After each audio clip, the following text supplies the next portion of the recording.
The eucalyptus oil that I've dabbed on my hoodie, it's left a stain. But anyway, how does a Formula 1 car in 2020 go through a barrier and burst into flames? That seems like something that was left back in the 70s with Helmut Koenig and Francois Sever and those sorts of people. And the race is still going on. I don't even care who wins. There's bigger stuff going on here.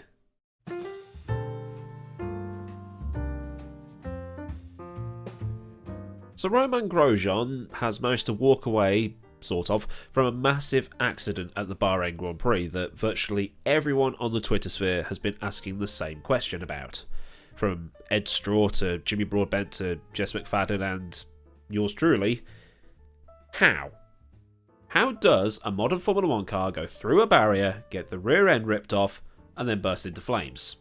Because in 26 years, I can only count on one hand, well, two fingers in fact, that actually happening. Pedro Diniz at the Argentinian Grand Prix in 1996, and Jos Verstappen in Germany in 1994. But one of those was the result of a dodgy fuel rig splashing fuel on a hot exhaust, and the other was caused by a fuel leak dropping fuel onto a hot exhaust. This is in 2020, where a car nosedives its way through a barrier and gets the rear end ripped off like a Christmas cracker or something. So how did Grosjean end up in that mess to start with? Well, he chopped across Kvyat and was then speared off to the right where he hit the Armco barrier, which wasn't particularly far from the edge of the track and was angled inwards, so according to Jolyon Palmer on the BBC, it gave Grosjean more of an angle than a glancing blow. Ericsson hit him! Aren't I funny? Fuck yourselves.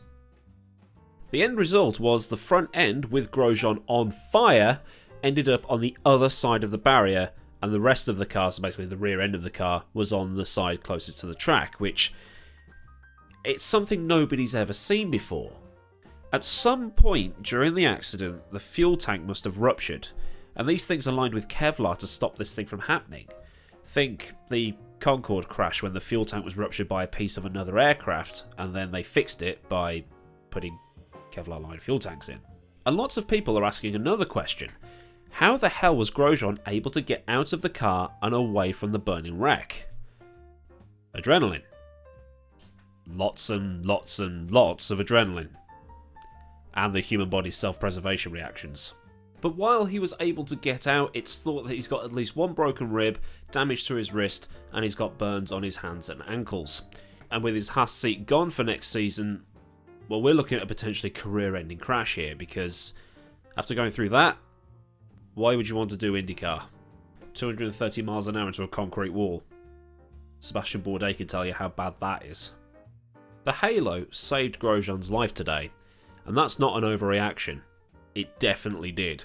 Because when you hear people say, what must have been going through his mind when he had that crash? Well, 3 seasons ago in 2017, the answer would have probably been the barrier. And even if he had survived his head being taken off, well, he would have been knocked out and potentially cooked alive in the car. And then we would have had a similar post-Bianchi, how was this allowed to happen? At least now people will stop whinging about the halo. I don't like it because it's ugly. Really? That's why you don't like it? Then the FIA decided to replace the wall with a few concrete blocks, because the original barrier was totally obliterated. It looked like a total bodge job, but at least concrete is a bit more solid than Armco. And that's where we start to ask the question, is this the end of Armco barriers? This is the first crash, Monaco exempt, that I've seen a car hit an unprotected Armco barrier that hard. You think of all the biggies in the last 20 to 25 years, Luciano Berti into that tyre wall at Spa, but that was about 6 rows deep. Carlos Sainz in Russia a few years back, that was the same deal. Hamilton at the Nürburgring, when he got air at the Schumacher S, went into a tyre wall. Kovalainen at Barcelona, tyre wall. Kvyat at Silverstone this year, well, he hit a concrete barrier, so it had a bit more give in it. Even the crashes that have had drivers hit Armco in the past at Monaco, they've hit them at such a shallow angle that it didn't really matter. But at the same time, we can't expect Formula 1 to take every single variable into account. This is just a one-off. Or is it just a one-off? We don't know. So then we need to look at what F1 does next. Does it use a safer barrier like an IndyCar? Does it replace all Armco barriers with concrete, or even develop a newer, stronger version of Armco? Or is it like the case with the Antoine Hubert accident last year, where it's a case of, there's nothing we could do for this particular corner or this particular portion of the track, it's just a freak accident? Either way, this accident is probably the most shocking I've ever seen in a Formula 1 Grand Prix, as it's broadcast rather than after the fact. But thanks to the work of people like Sir Jackie Stewart, Professor Sid Watkins and the safety teams from IndyCar, the crash looked a lot worse than it actually was, in regards to what happened to the driver, that is. But race director Michael Masi will probably face questions from this, and it's something I tweeted about earlier tonight. I'm not saying it's Michael Masi's fault, not at all, but considering the fire he's already under from Vettel, Hamilton and Alex Wurz at the GPDA, he's probably going to get some more pressure on his shoulders for this as well. You can only wonder what Grosjean's wife Maria must be thinking. She's a TV presenter in France, and I'm pretty sure she's a sports presenter as well, so she may have seen it live. Then there's his kids. So maybe Grosjean should abandon going to America and get that cookery show commissioned instead. But if he does carry on racing, fair play. Don't know why I turned into James Acaster there. Fair play. So yeah, that's my thoughts on the accident, and now I hand things over to you, the viewers, to discuss it. Is it one of those things that nothing can be done about, or should the FIA make some changes? Let your thoughts be known in the comments, and let's get a discussion going.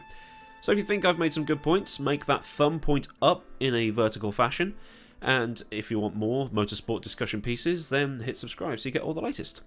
Massive thanks, as always, go out to my patrons on Patreon for their continued support. If you wish to join them or just join in the Discord stuff or my other social media things, then I'll leave all the details in the description box for you. So until next time, I've been AdmiralLaWind. Have a great day wherever you are in the world, and I'll see you all again very soon for another video. So until then,